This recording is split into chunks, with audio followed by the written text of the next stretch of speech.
You wouldn't know it by looking at it, but with a few caveats, Beyond the Steel Sky is actually a worthy sequel to the original. 1994 was not a particularly bountiful year for point and click adventure games. 1993 had brought us a slew of certified classics like Myst, Maniac Mansion, Sam and Max, Gabriel Knight, Kirandia 2, Space Quest 5, Simon the Sorcerer, and of course, the greatest game ever made, Plumbers Don't Wear Ties. However, adventure gamers in '94 had it good with Under a Killing Moon, if you could even run it, King's Quest VII, Kirandia 3, and not much else really, aside from a certain game by an up-and-coming Yorkshire developer called Revolution Software, who had previously released the cryptic but well-received Lure of the Temptress, and would later go on to make the masterworks that are Broken Sword 1 and 2. That game was Beneath the Steel Sky, designed in close collaboration with Watchman co-creator David Gibbons, who wrote the story, designed the backgrounds, and illustrated a 12 pages comic book prologue included in the game box.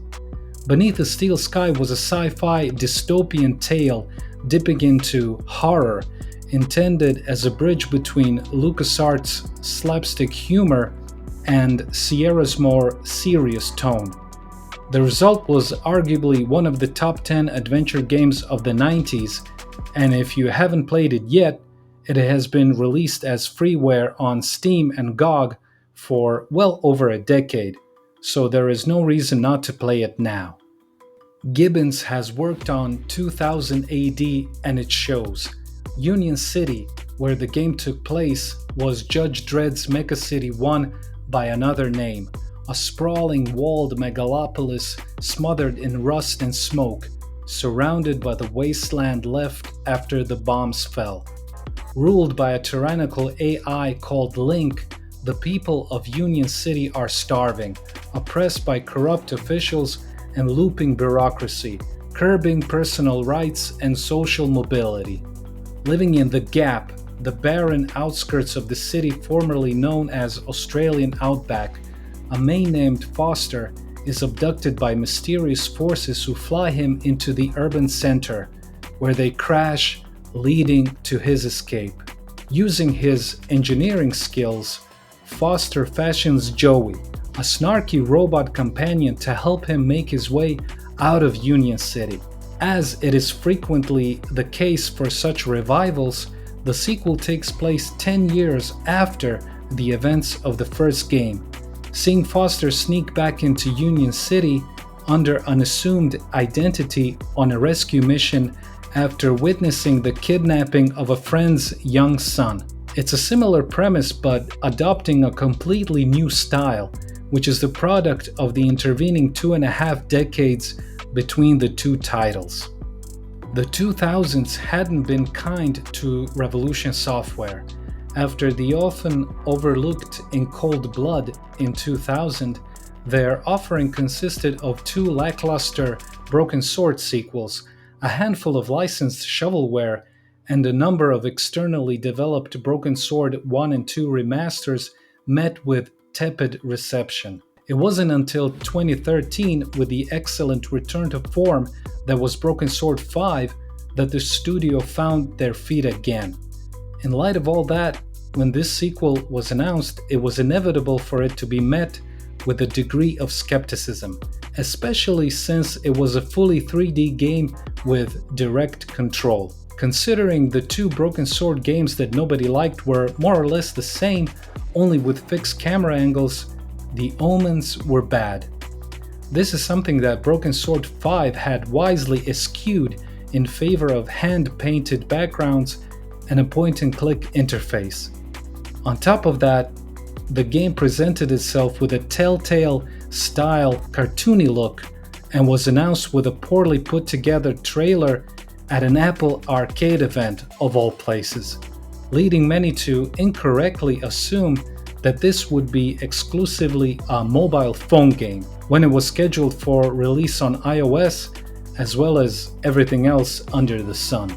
The stars thus conspired against it, turning many fans sour before the game was even out, and a notoriously buggy launch didn't help matters. Now that the game has been patched and all the bugs have been ironed out, how is it? The good news is that everything works as intended. Only once I suspected a bug, and instead turns out it was the only puzzle in the game that dabbled in a little bit of moon logic. If you heard that this game crashes and softlocks, rest assured that it is a thing of the past, at least on PC.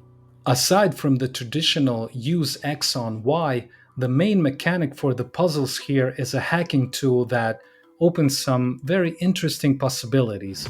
When in range of a hackable system, it will emit a sound, and it'll be up to you to find the correct position to be able to access multiple devices and alter their internal logic. The long and short of it is that this is a very worthy game, not only well made from an adventure standpoint, but as a Beneath a Steel Sky sequel as well. There is plenty of self-referential humor, but done well for a change. The core difference here is tonal, and whether you are willing to accept it or not depends on how cynically you choose to look at it. If you have played the original game, you will remember that despite its humorous nature, it was a pretty grim game. People were jaded and suspicious, they kept Foster at arm's length, and there was a constant sense of danger. The sequel shifts the setting from a dystopia to a utopia. From a techno-Soviet dystopia, Union City has gone to a Demolition Man-style Candyland without war or crime, where food and entertainment are free. In fact, money is no longer a concept at all, and where everyone is happy and cheerful all the time. 5 ministries rule every facet of life, with names such as plenty, safety, well-being, aspiration, and comfort. And they mean it too. There is no Orwellian irony to their titles. They really do what they advertise on the tin. Something seems to have gone awfully right in Union City since you last saw it.